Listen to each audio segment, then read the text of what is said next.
of Congo. Congo with a good overhand right, and it just stiffened the legs of Arzola. Nation getting through for Congo. Flashing left hook, right hand, and it caused Arzola to be something to do with that. And he did have success early. And there's a left. These are two young super heavyweights. There's a cracking left-right combination. We will move into the weight category for the biggest boxers of all next, the 92 kilogram plus operators, formerly known as super heavyweights. This an all-America's affair between boxers from Ecuador and Cuba. Red corner representing Ecuador, Congo challenge, Gerlon Gilmore. So here comes 23-year-old Gerlon Gilmore, Congo. From Carchi in Ecuador, 21-year-old Fernando Alejandro Arzola Lopez, the reigning World Championship silver medalist. And these two wonderfully heavyweight terms, yes, I did say it. I know we're really using numerical weight classes as we see the championship silver medalist, as we take a look at the route of progression for Gerlon Congo from Ecuador. Very impressive display over the Colombian newcomer Mendoza at the round of 16 stage, and against both the man from Mexico. So final instructions, and you can see the difference in stature between these two super heavyweights. So no prizes for guessing the tactics here as we prepare for this 92 kilogram plus quarter-final, the winner through to the Olympic Games.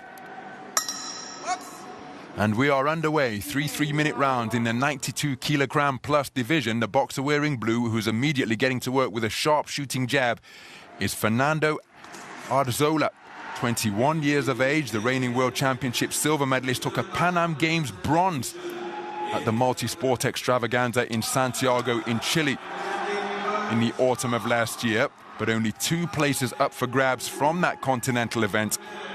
And that is why he finds himself here in his 3rd attempt to qualify for the Olympics, having been bested in the 2nd preliminary round of the 1st Global Olympic qualification event in Busto Arsizio. As for Gerlon Congo, he too has competed at the last couple of editions of the World Championships, quarter-finalist in 2021 in Belgrade, where he was bested by the eventual champion, the compact Mark Petrovsky of Russia, at the quarter-final stage. But again, he's got to try and find a way inside that long, lengthy jab. There, Congo drops down and scores with a good jab to the body of his own. As Arzola snakes out his lead left once again. He possesses so much variety on that stick. Really relaxed there from Arzola, popping out his jab. The defenses with the Arzola to parry and block and fend off the shots that are incoming, and then that snaking jab getting in between the defense of Congo. Congo with a good overhand right, and it just stiffened the legs of Arzola. Got his boxing stance back beneath him now. But Congo, really explosive legs, able to close the distance in a flash. And when he did so, there he's looking for the same shot once again, but Arzola's radar was true on that occasion, and he was able to avoid the incoming fire. This is a really cagey first round from both fighters, just trying to establish the jab.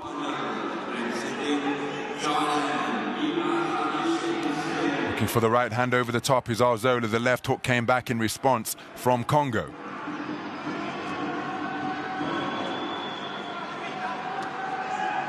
So each man looking to draw that lead that they can work off and counter. You see Arzola attempted a jab to the head. Congo responded immediately with a jab to the body. It's a long, lean torso at which to aim for Congo. Right hand lead short to the mark from Arzola. Left right and getting through for Congo. Flashing left hook, right hand, and it caused Arzola to be disorganized near the red corner. He leaned way back over the top rope and then used that catapulting effect to claim his man as he entered the ring. Wonderful phase of attack from Congo, his best success of the round. A really good punch there from Congo. I think that woke up Arzola in blue. Arzola does have that habit, because he's often the taller boxer in this super heavyweight division, of leaning back, but when his back touched the rope, there was nowhere else to go, and so when the follow-up shot came, it just exacerbated and amplified its effect and sent him way back over the top rope. And Gilmore, perhaps because Congo, because of that success in the closing stages, taking it on a 4-1 split. And I think the Cuban coaches just saying, listen, you've got a brilliant jab, why aren't we seeing it? Because I'm surprised at how little he used his lead left hand during the course of that opening round. He's normally really... Oh, there's the left hand there. Two-punch combination from Congo that I think really just stole the round for him there. Arzola's going to really need to step up the pace and the work rate and get that jab going, like you said, Ron. Get himself back into this. His coaches just give him a pat there to say, hey, come on, get in this fight. Do you want to go to the Olympics or not? So we go into the second round. Gerlon, Congo of Ecuador taking the first round, and there's a leaping left hook once again. Taking it on a 4-1 split. And Arzola pick up his punch output here. Again, operating on the edge of ring center. And we've mentioned how explosive an athlete Congo is, and uses that behind good ring IQ to close the gap from beyond punching range to into punching range with hooks and uppercuts. Both men inaccurate with attempted backhands. Arzola just pushing the pace now, starting to let his hands go.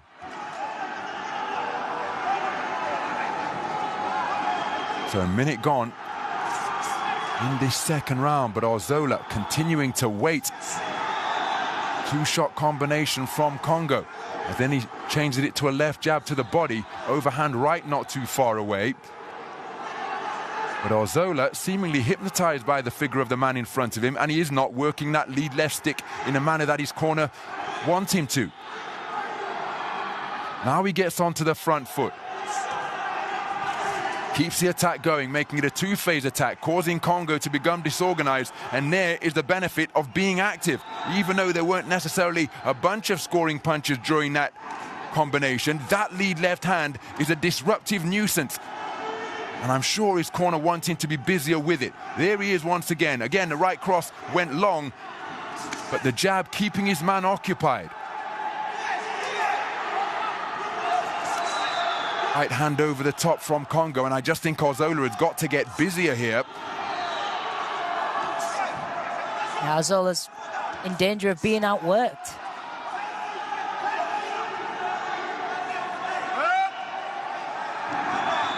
So 2 minutes and change gone in this second round. Counter overhand right, not too far away from Congo after Arzola missed with his lead left jab. But it's good to see his jab being used. Right hand wasn't fully committed to by Arzola, as Congo disengaging beyond punching range and going walkabout. Right hand not too far away from Arzola. Congo seeks to counter with the same shot.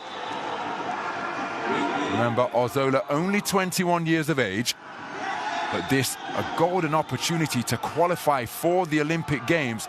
Now he's trying to get on the front foot and get a little bit busier. Good left hand to the body slung in by Arzola, as Congo spoken to about punching incorrectly with the inside of the glove.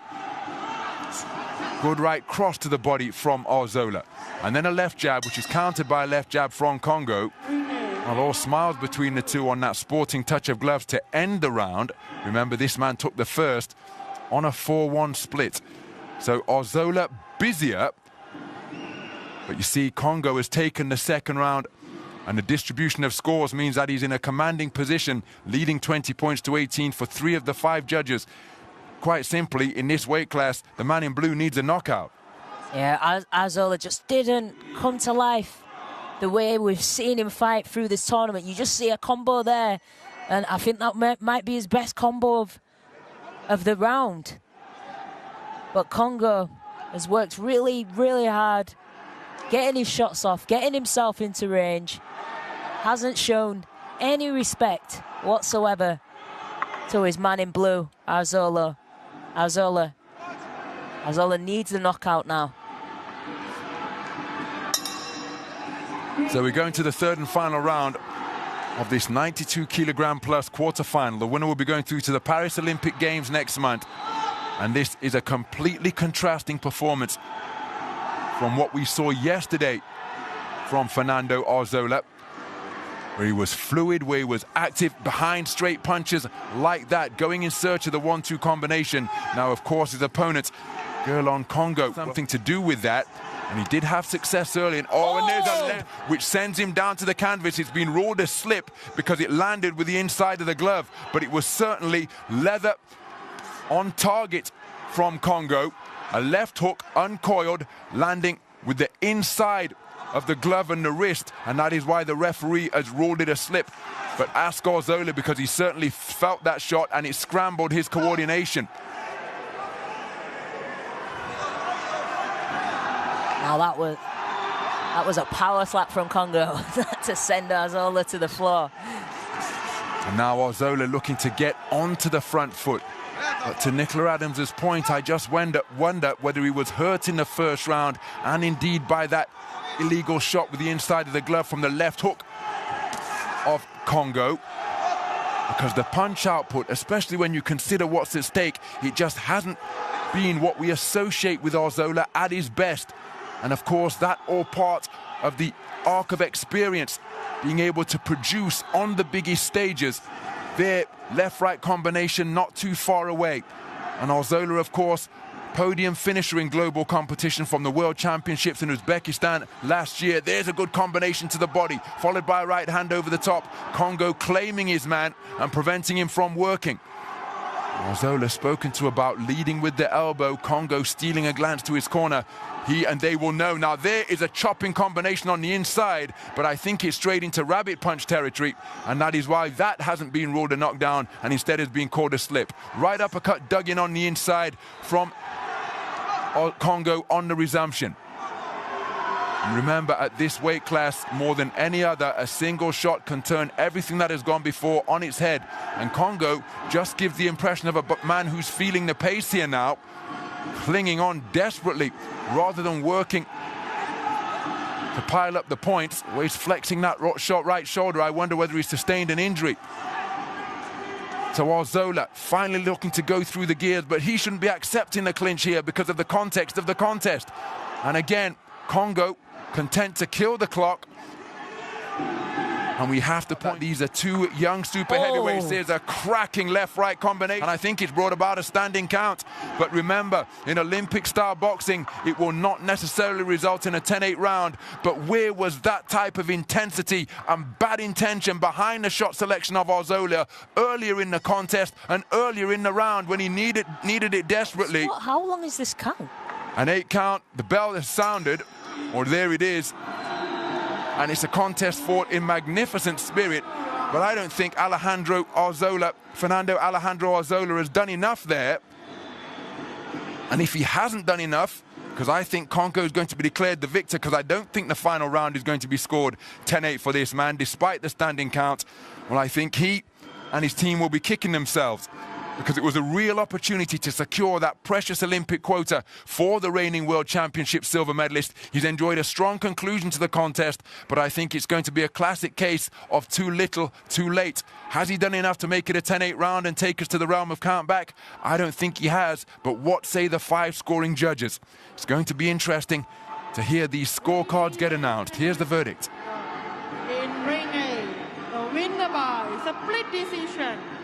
In the red. And there is confirmation of a split decision victory for Gerlon Congo of Ecuador. He absolutely ecstatic at having been announced the victor, sportingly congratulated by the Cuban coaches in their blue corner. And they must be bitterly disappointed because Gerlon Congo has taken it by the narrowest of margins. Arzola came on strong. This man faded in the closing stages, but the endurance that he built up in the first 2 rounds, seeing him through. See, he took the first 2 rounds, the first on a 4-1 split, the second on a 3-2 split. And despite the fight back